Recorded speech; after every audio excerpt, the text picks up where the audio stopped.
Okay, welcome to the introduction of a slightly new topic. Okay, today is April 8th, 2020, and the topic for today is we're going to move on to quadratic equations. So we're moving on to quadratic equations, and the objective is for us to be able to find the solution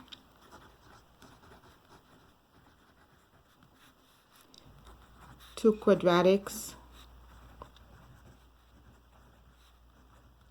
equation. All right, so the objective is for us to be able to find the solutions to quadratic equation. Well, what does that mean? It means that by the end of these lessons, you guys should be able to solve quadratics, and you guys should be able to tell me what are my solutions. So my first question says, what does a quadratic equation look like? Well, it kind of looks similar to standard form of a quadratic. So remember what the standard form of a quadratic looks like. We have the quadratic portion, we have the linear portion, and we have the constant, right? So if I set ax squared plus bx plus c equal to f of x, it now becomes an equation. And remember what f of x stands for. Remember that f of x stands for y. So another way I can actually write this would be ax squared plus bx plus c is equal to y. So if I have my quadratic looking like that, then I know that I'm dealing with a quadratic equation. Okay. Next, it says there are blank ways we can solve quadratics. Well, we are going to be looking at about 4 ways in which we can solve quadratics. One of the ways you guys already know, the A times C method. Okay. Another method that we are going to be looking at later on is graphing. So we can actually graph these quadratic and find our solution. A third way is by something called the quadratic formula. And later on, we're going to be looking at the quadratic formula, okay? And then the last one is completing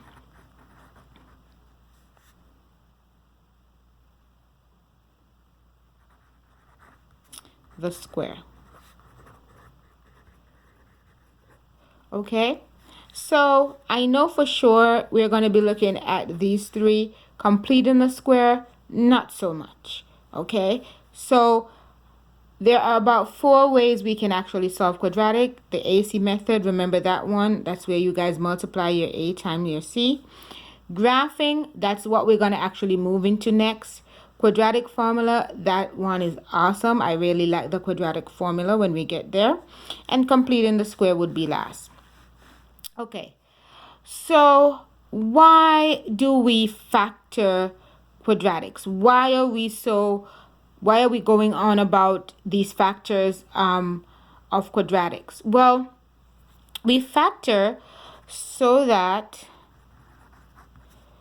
we can get a solution, right?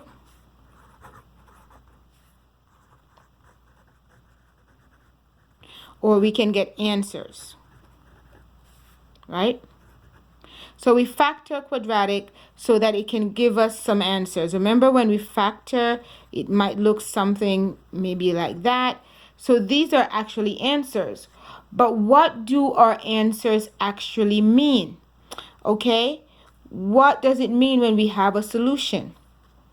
Well, one of the things that we have to know is that quadratics are also functions. So when I have something that looks like ax squared plus bx plus c, and I have that equal to f of x or y, that now becomes a function. And if you remember, when we talk about function, that means I can actually graph it, okay? When we graph these quadratics, sometimes they will look something like that, okay? So, or they might look like that, or they may look like something like that, you know. What we are looking for when we talk about solutions, we are looking for where these graphs actually cross my x-axis, okay? And where the graph crosses the x-axis, if you remember, that is actually called my x-intercept. So when we want solution, or when we get solution of quadratics, it actually means that I want my x-intercept, okay? Where did my graph cross the x-axis? Okay, that's my x-intercept. And if you remember, with x-intercept, so here we have an x-intercept, right? And here we also have another x-intercept. This one only have one x-intercept, and this one has none, okay? So where the graph crosses the x-axis, that is my x-intercept. And if you remember, the x-intercept is where y is equal to 0, okay? So where y is equal to 0, that is my x-intercept. That is also my solution, my answer. So when we talk about factors of quadratics, we want, what are we really looking for? We're looking for where the graph crosses the x-axis, okay? So it says, what are some other names for solutions of a quadratics? This is very important for us to know. These are some vocabulary stuff right here. So when we factor, we get solutions. Some other names for solutions, you might hear me say roots. What are the roots? Okay, where is this graph grounded?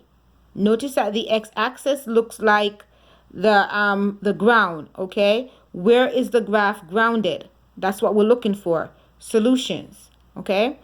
Another word that you will hear will be zeros, okay? What are the zeros of my solution, of my quadratic? Same thing as solution. In other words, where is y equal to 0? So if I have ax squared plus bx plus c is equal to f of x, which is the same thing as y, okay? So I'm asking you, what's my answer when y is equal to 0? So if I set my entire equation equal to 0, what is my answer? So when they ask you for zeros of quadratics, when they ask you for roots, know that all they're asking you to do is to give me my solution. In other words, factor. Another key information here is x-intercept, right? What are the x-intercept? Again, they're asking you, what are your solutions? And remember, I showed you guys the relationship between the x-intercept and my factors, okay? It's the same thing. It gives me my solution. So when we hear keywords like this, roots, it just means what happened when y is equal to 0. Where is my graph rooted, okay? Zeros, again, where y is equal to 0. X-intercept, where is y equal to 0? Solutions, where is y equal to 0? So these guys all mean exactly the same thing, okay? The last thing that we want to look at is something called a zero factor property. Okay, what does that mean? Well, if I say to you, I have two numbers, and I multiply them. Let's say I have A times B, and I multiply them, and it gives me 0. So if I say to you, I have two numbers, and when I multiply them, it gives me 0, well, that actually means that one of these guys must be 0, right? Because it makes sense. If I make A 0 times B, that would give me 0. Or if I make B 0 times A, that would still give me 0. So it means one of these guys must be 0. So in other words, either A is equal to 0 or B is equal to 0. So one of these factors must be equal to 0. So when I multiply it, it will give me 0. All right, so that makes sense. So if I say to you 3 times A is equal to 0, right, it means that A must be equal to 0. One of my factors must be equal to 0. So in other words, when we factor quadratics, and if we get something like x plus 5, for example, x minus 3, and I want to know if I have these two factors, if I multiply them, I should get 0. Well, it means that either this factor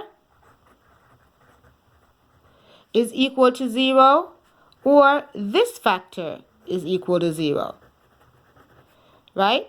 When I multiply them, I will get 0. So if I think about this, what would make this factor be equal to 0? Well, when x is equal to negative 5, right? Because if I make x negative 5 and a positive 5 would actually give me 0. 0 times anything would give me 0. Or if I make x equal to a positive 3. Positive 3, if x is positive 3 minus 3, then that would make this factor,